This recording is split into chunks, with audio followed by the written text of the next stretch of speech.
시청자 여러분 안녕하십니까? 10월 16일 목요일 매일신문 뉴스입니다.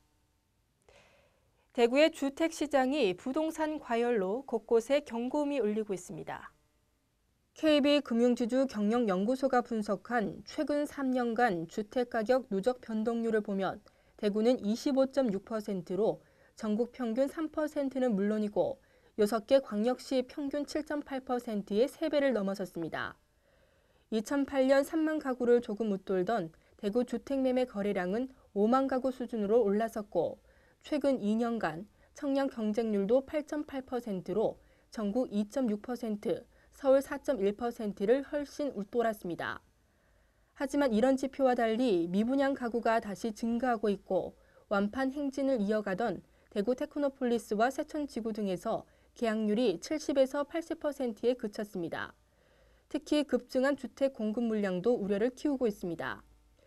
부동산 전문가들은 공급 시차를 고려한 주택시장 접근 전략이 필요한 것으로 분석하고 있습니다. 대구 혁신100일위원회가 오늘 민선 6기 시정운영 4개년 계획을 발표하고 100일간의 대장정을 끝냈습니다. 100일위원회는 오늘 기존 사업과 민선 6기 비전과의 부합성 및 공약의 실현 가능성, 수입 준비 및 정책 제안을 포함한 신규 과제 검토를 통해 5대 목표와 27개 전략, 88개 시체, 330개 사업을 선정했다고 밝혔습니다. 100일위원회는 특히 이중창조경제 분야와 문화융성 분야, 안전복지 분야, 녹색환경 분야, 소통협치 분야 총 33개를 대표 사업으로 선정해 발표했습니다. 100일위원회는 올 7월 출범해 100일 동안 위원회 회의와 토의, 그리고 의견 수렴 과정을 거쳐 4개년 계획을 마련했습니다. 또 선정된 사업에 대한 4년간 관련 예산을 연도별로 세분화하고 연차별 추진 계획도 수립해 구체화했습니다. 대구 혁신도시와 금호지구에 시내버스 노선이 신설되거나 조정될 것으로 보입니다. 대구시는 신개발 지역 등의 교통 불편을 해소하기 위해 오는 18일부터 시내버스 7개 노선을 조정하거나 신설합니다. 동구 혁신도시에는 기존의 시내버스 849번과 849-1번 노선을 폐지하고 마을버스 동구 4번과 동구 4-1번을 새로 운행합니다.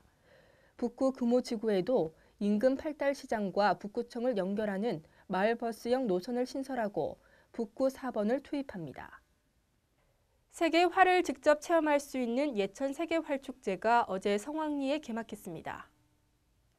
제1회 예천 세계활축제 개막식이 어제 국민과 출향인 등 15,000여 명이 참석한 가운데 개최됐습니다. 예천활 세계를 향한 활 시위를 당기다는 주제로 닷새간 한천체육공원 및 남산공원 일원에서 열리는 이번 축제는 2014 곤충나라 예천농산물 대축제와 예천 참우축제 등을 동반해 볼거리와 체험거리가 어느 해보다 풍성합니다. 국내 최초 활을 주제로 한 이번 축제는 필드 아처리 체험을 비롯해 국궁 양궁 체험 등 각종 활쏘기 체험 행사와 세계 활 전시관 등 다양한 볼거리가 행사장 곳곳에서 펼쳐집니다. 또 예천 우수 농특산물 전시 홍보 및 판매전과 예천 국민체육대회, 활축제 국제학술 심포지엄 등 다양한 행사도 마련됩니다. 물가를 반영한 실질 임금 상승률이 경제 성장률보다 낮았던 것으로 나타났습니다. 기획재정부 국정감사 자료를 보면 지난 2009년부터 지난해까지 연평균 실질 임금 증가율은 1.28%로 같은 기간에 연평균 경제 성장률 3.24%의 절반에도 못 미쳤습니다. 특히 올해는 실질 임금 증가율이 0%대를 기록하고 있습니다.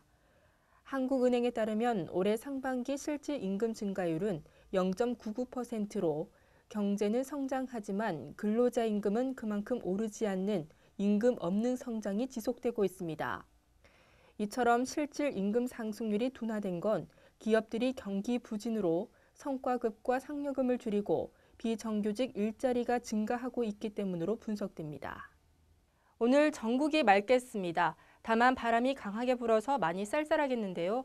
대구와 경북 낮 최고 기온은 21도에 머물겠습니다. 이상으로 매일신문 뉴스를 마치겠습니다. 시청해주신 여러분 고맙습니다.